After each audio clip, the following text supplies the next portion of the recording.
Alors bonjour à tous. Dans la précédente vidéo, nous avons réalisé ce couvercle de boîte à savon que l'on voit ici.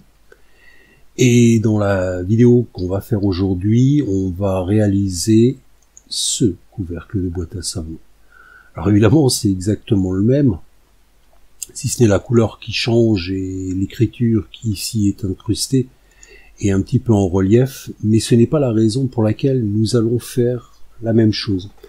Nous allons faire la même chose parce que nous avons utilisé l'atelier Part Design, principalement pour faire ce couvercle, et maintenant nous allons utiliser l'atelier Part, et nous allons nous interdire d'utiliser l'atelier Part Design.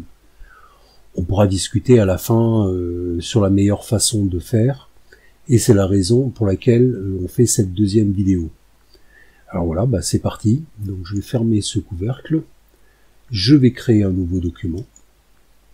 Si ce n'est pas déjà fait, je vais dans l'atelier Part et je vais créer la boîte. Donc j'ai créé un cube plein. Je vais lui donner les bonnes dimensions, à savoir il a une longueur de 100, il a une profondeur de 60 et pour ce qui est de la hauteur, pour l'instant je vais mettre 50. Donc là j'ai pour l'essentiel ma boîte. Maintenant, il s'agit de faire l'arrondi, le côté bombé au-dessus. Pour ce faire, on va créer une sphère. C'est le petit cercle ici. Notre sphère, elle apparaît en bas. On va la placer correctement maintenant. Et il nous faut la mettre au milieu.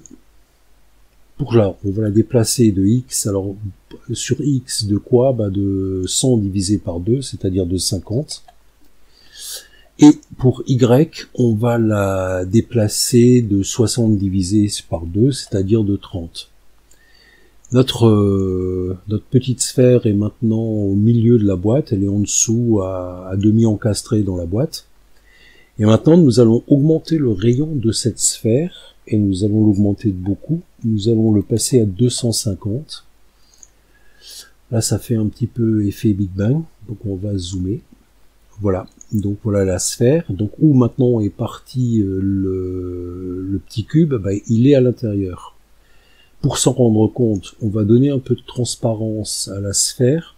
Donc on sélectionne la sphère, on va pas sur données, on va sur vue et on descend jusqu'à ce qu'on lise transparency, donc transparence. Là, la valeur est à 0, donc c'est complètement opaque. Si je la mets à 100, c'est complètement transparent. Et là, je vais mettre une valeur intermédiaire, je vais le mettre à 50.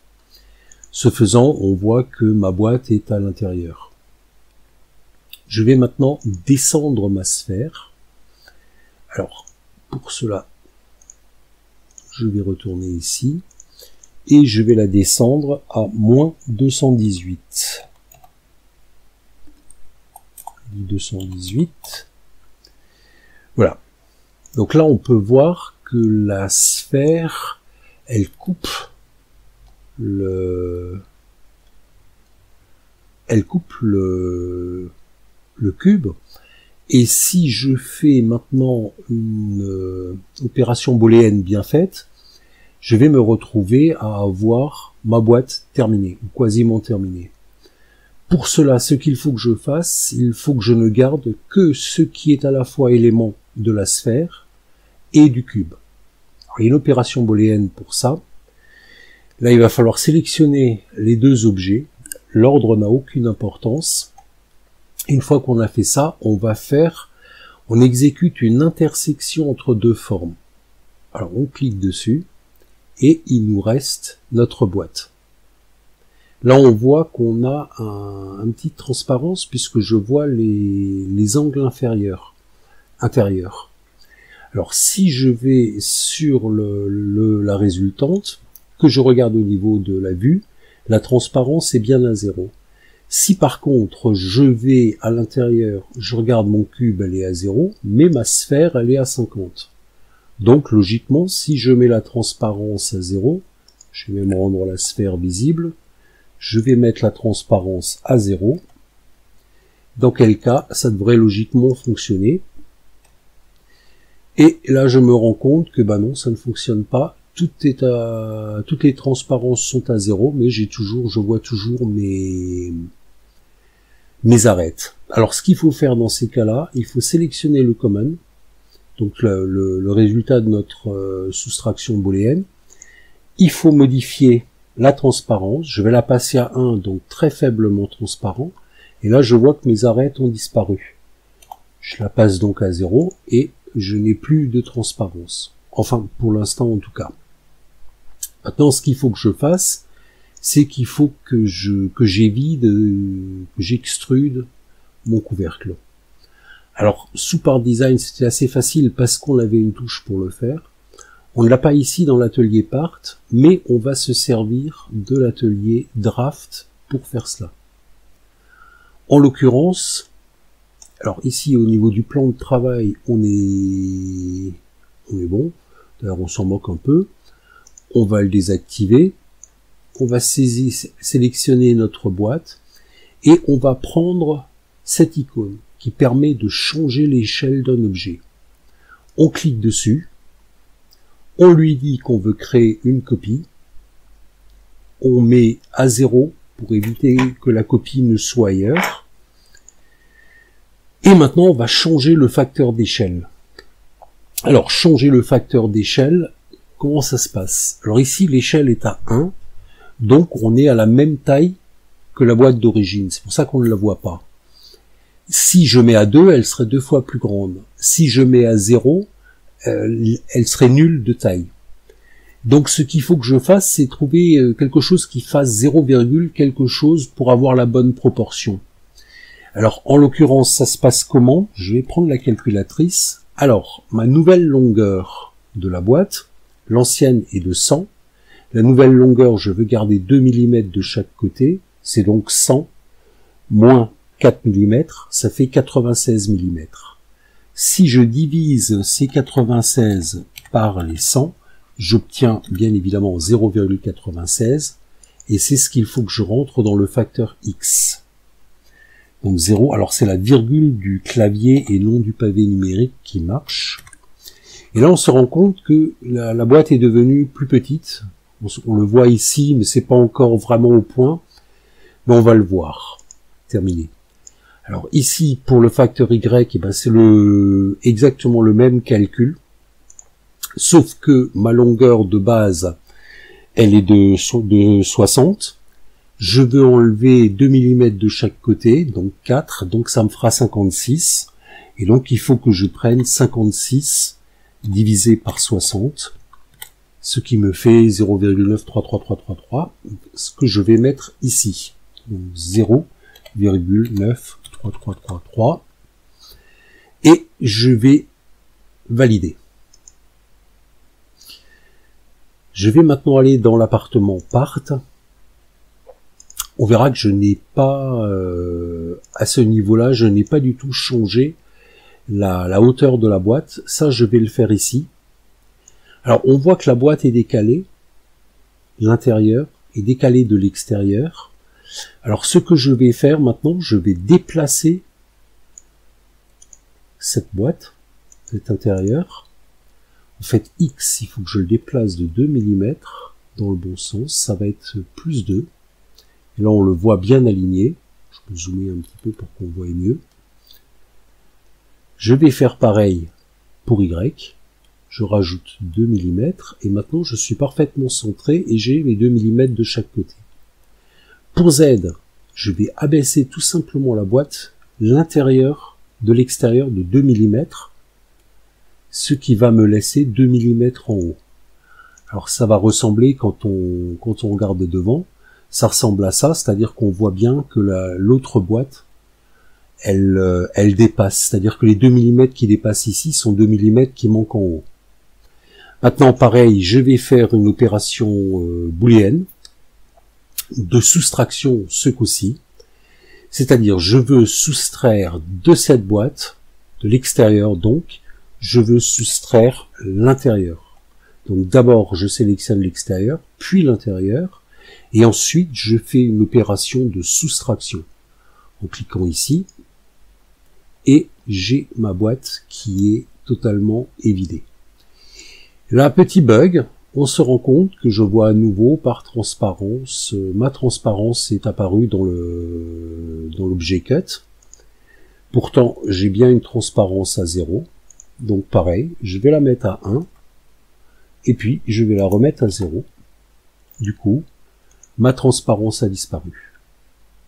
Maintenant, ce qu'on va faire, on va mettre l'écriture. Donc ça sera à peu près pareil que la dernière fois, à quelques petits détails près. Donc on retourne dans l'atelier draft. Alors là, je vais pas tout montrer parce que je l'ai bien montré la dernière fois. J'ai expliqué les polices à prendre, les polices qu'il ne fallait pas prendre.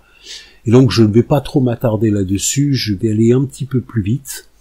Alors je mets la grille pour m'assurer que je suis bien à l'horizontale par rapport à ma boîte pour ne pas trop avoir à déplacer ma police après.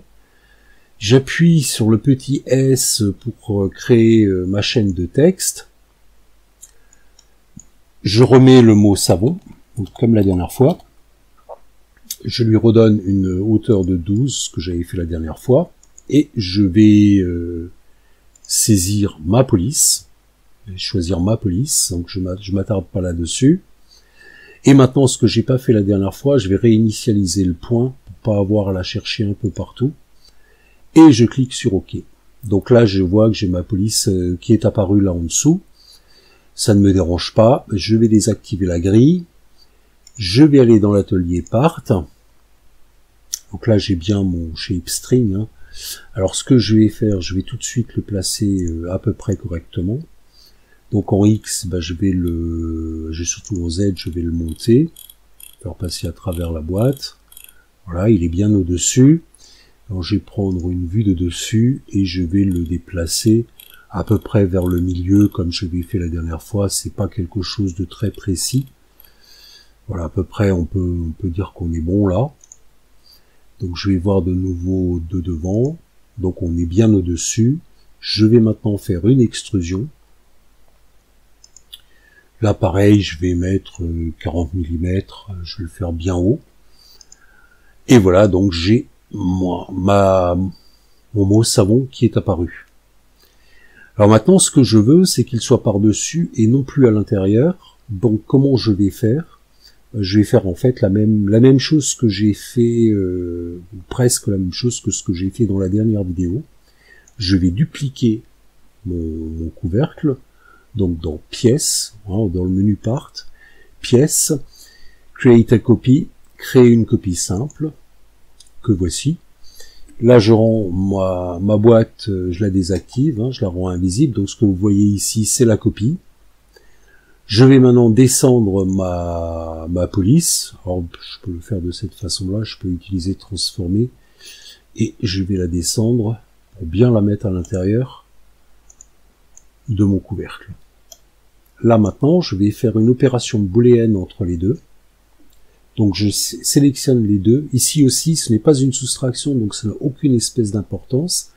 Et je vais faire exactement comme avant pour le couvercle. Je vais exécuter une intersection entre les deux formes. Donc là, ça rame un petit peu parce que le nombre de points qu'a la police est relativement important, donc ce n'est pas très très rapide pour arriver à faire la découpe. Mais ça devrait arriver. Et c'est arrivé. Et donc là, on voit que j'ai le mot savon, qui a donc 2 mm d'épaisseur, l'épaisseur de la boîte, et qui est parfaitement bombé. Il me suffit maintenant de faire réapparaître ma boîte, et je suis exactement au-dessus de la boîte. Enfin non, à l'intérieur de la boîte, puisqu'on a découpé dans la boîte. Alors ce que je vais faire maintenant, je vais le faire monter d'1 mm, et il sera en relief. Alors X 1 mm, et il est... Non, là ça n'a pas marché.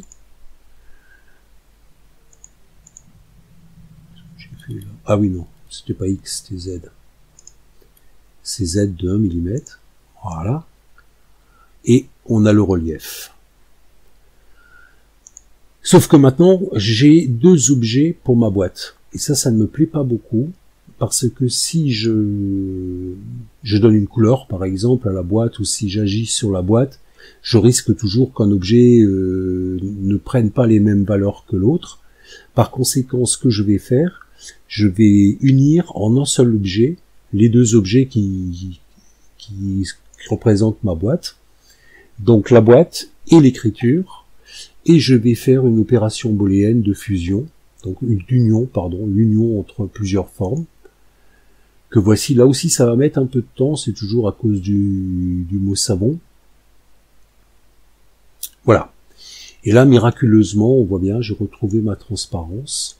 Donc, une fois de plus, on refait la même chose. On passe la transparence à 1, elle disparaît. On la passe à 0. Et voilà, la transparence a disparu. Alors maintenant, assez logiquement, dans la première vidéo, j'avais fait les arêtes, j'avais fait un petit congé sur les arêtes à l'intérieur, mais je vais pas le faire, je vais uniquement faire l'extérieur pour qu'on puisse comparer les deux boîtes. Alors là, comme la dernière fois, je passe en mode filaire, je sélectionne en maintenant la touche contrôle les arêtes qui m'intéressent, verticale aussi.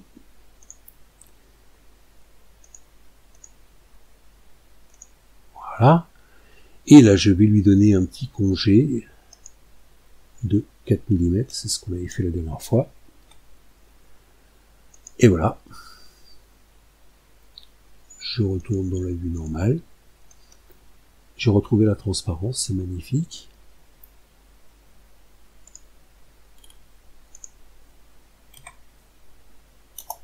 Je vous explique plus comment je fais, c'est un peu répétitif. Voilà, donc là la boîte est terminée. Alors ce qu'on va faire maintenant, on va la passer en rouge, donc exactement comme la dernière fois. On va prendre du plastique brillant, on va prendre la couleur rouge, on va valider, et voilà. Là on a notre boîte en rouge, c'est joli, on a ce petit reflet, j'aime bien. Ah oui, j'ai oublié un truc, tiens. J'ai oublié de mettre la petite découpe ici. On va le faire après, c'est pas très compliqué. Pour faire cette découpe, il nous faut un petit cylindre, que voici ici. Ce cylindre, il faut qu'il ait le diamètre du trou que j'ai là, c'est-à-dire de 10. Donc je vais aller lui donner un diamètre de 10. Voilà. Et d'un point de vue de la hauteur, il faut qu'il soit plus haut que la boîte n'est large. La boîte est large de 60, donc je vais aller mettre du 80 en hauteur. Voilà. Maintenant, il faut que je le place au bon endroit. Alors pour ce faire, une façon relativement simple, c'est d'utiliser l'outil transformer. Je vais me mettre de côté. Alors ici, les petites boules permettent de basculer et les flèches permettent de monter, de descendre, de déplacer sur une ligne. Donc là, je veux l'incliner, j'appuie sur la petite boule rouge et je l'incline. Mon incrémentation est de 15 degrés. Donc vous voyez, ça, je trouve assez facilement mes 90 degrés. Maintenant, il faut que je le mette au milieu, donc à 50. Alors 10, il faudrait que je le fasse 5 fois. Donc je vais mettre 50 d'un coup, comme ça je tire une seule fois et je suis au milieu. Maintenant, il faut que je le fasse passer à travers la boîte. Pour ça, je vais remettre un pas de 10, ce sera un peu plus souple. Et je vais le mettre vers le bas pour que ça traverse correctement ma boîte. Je valide. Donc, on a maintenant la boîte qui est totalement traversée. On va faire une opération booléenne de soustraction. Donc là, ce qui est important, c'est le sens dans lequel je sélectionne. Donc j'ai commencé par sélectionner la boîte, ce qui doit rester, et ce qui doit découper ensuite, c'est-à-dire le cylindre, et je crée une opération de soustraction des deux formes. Et voilà, ma boîte est terminée. Alors on se rend compte que là j'ai un petit gag, maintenant j'ai passé pas tout à fait rouge. Alors on va voir si on peut dans l'apparence, si on change la couleur pour voir, est-ce qu'il va me le prendre? Oui, donc je vais remettre mon rouge maintenant. Ah, ma forme n'est plus sélectionnée, donc il faut que je la resélectionne. Et apparence, et je vais reprendre mon rouge, je suis têtu. Voilà, je ferme. Et donc j'ai ma boîte. Alors maintenant, ce qui va m'intéresser, c'est de comparer les deux boîtes. Voilà, les mettre l'une à côté de l'autre dans un même fichier. Alors pour ce faire, c'est relativement facile. Je vais sélectionner ma boîte. Je vais dans Part aller dans le menu pièces. Je vais faire une copie, créer une copie simple, qui est donc là. Maintenant, je vais créer un nouveau document, qui est le 100nom2. Je vais mettre cette boîte dans ce nouveau document. Voilà. Et maintenant, je vais aller dans mon couvercle. Je vais faire exactement la même chose ici. Je vais prendre le menu pièces et je vais lui créer une copie simple comme j'ai fait avant. Donc c'est le filet 1 que je vais prendre et que je vais mettre dans mon 100nom2. Voilà. Et maintenant, j'ai les deux objets dans mon nouveau document.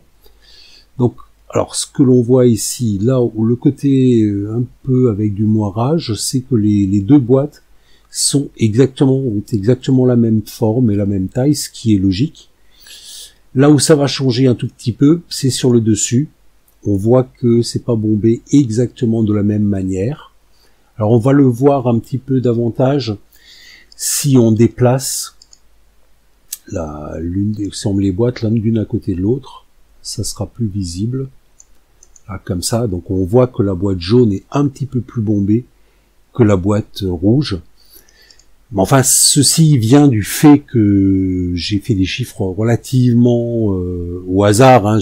J'ai pas longuement travaillé pour le faire. C'était plus pour vous montrer le principe, la façon de faire la chose, plutôt que d'obtenir un résultat extrêmement cohérent, extrêmement identique, dans la mesure où, de toute façon, à la base, j'avais pris des mesures quelconques, puisque c'est un objet didactique et non pas un objet réel. Et donc, la réflexion qu'il faut se faire, et la raison d'être de la vidéo, ça consiste à dire, est-ce que il vaut mieux prendre, est-ce qu'il valait mieux le faire avec Part Design ou avec Part? Pour ma part, je pense que de le faire avec Part est plus simple que de le faire avec Part Design. Voilà, bah c'est tout pour cette vidéo. Je vous remercie d'être resté jusqu'au bout. Et puis voilà, c'est fini.